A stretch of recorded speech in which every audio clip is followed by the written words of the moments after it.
Hello, I'm going to talk to you about the Chapter 3 critical questions and, Chapter 4, sorry.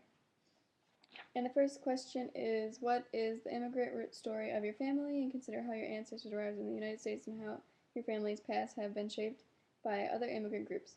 My ethnic background is part Native American, Indian, and Norwegian, and German. I don't know anything about my German side.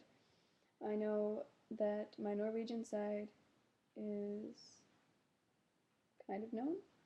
My last name is Moen, but my real last name is Olston, and we came over from Norway sometime, I don't know when, the 1800s, early 1800s, late 1700s, and we came over with a giant chest full of our belongings. It's like this beautiful $4,000 chest that my aunt bought from our family when my great grandpa died, or grandmother, I'm not sure which. But I think that that side of the family has a lot of extra baggage somehow, but not as much as my Native American side, and a lot of people on my Native American side are very addicted to alcohol or tobacco, which is linked to my ethnic background that I've learned. But I also think it's a positive because I really love the earth.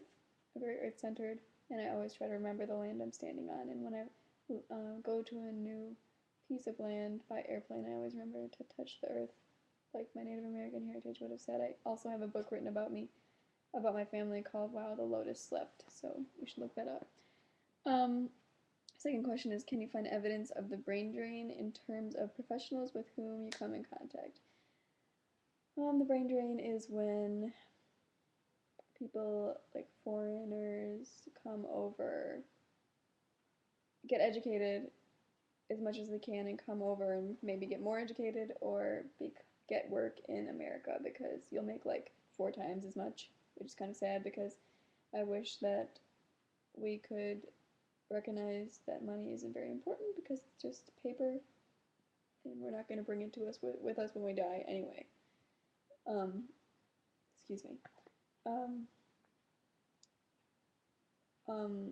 It's also a fact that 1 in 4 physicians in America are foreign born, which is awesome because foreign people are extremely intelligent and respectful, and they know how to approach a person with respect, compassion, and dignity, and not make them feel uncomfortable. They're very honest and upfront and forward, which is wonderful and needed because American people either are really nice or kind of a-holes when it comes to physicians anyway.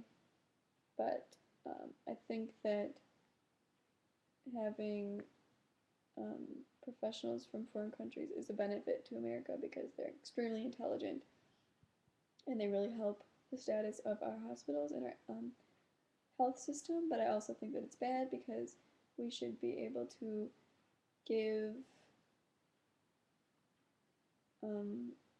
good health to everyone in the world, and just because our ability to give more money for it should not make it so those very wise professionals will come to America and get paid for it, because there are people all over the world that need help much more than Americans.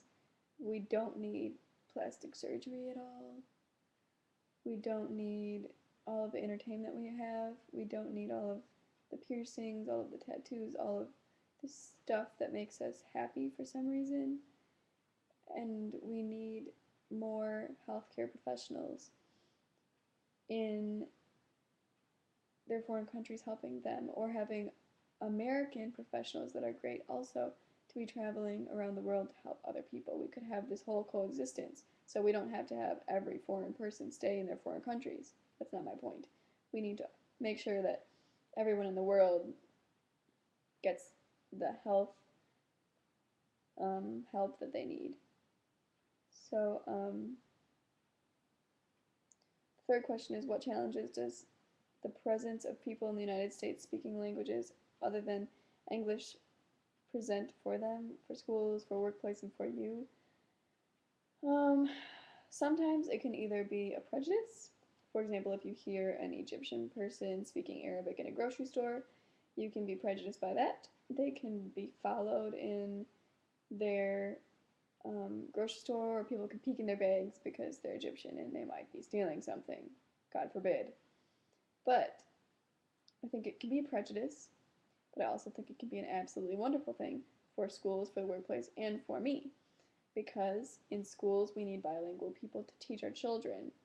We need bilingual people in the workplace to help translate when they're helping people from other countries.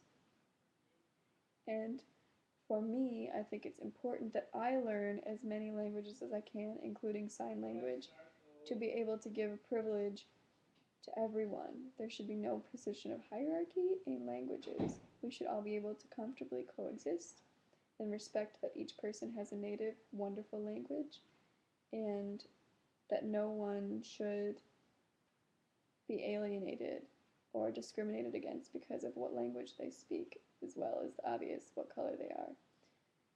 And I think that the more English we don't speak, almost, the better.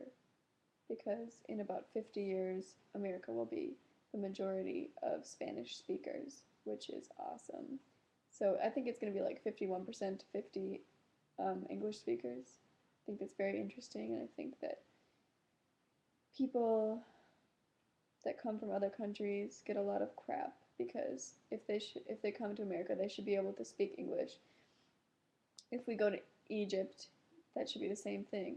If white people, English speakers, go to Egypt, they should be able to speak Arabic or any of the dialects, because if not, we're just contradicting ourselves, which we do quite a bit.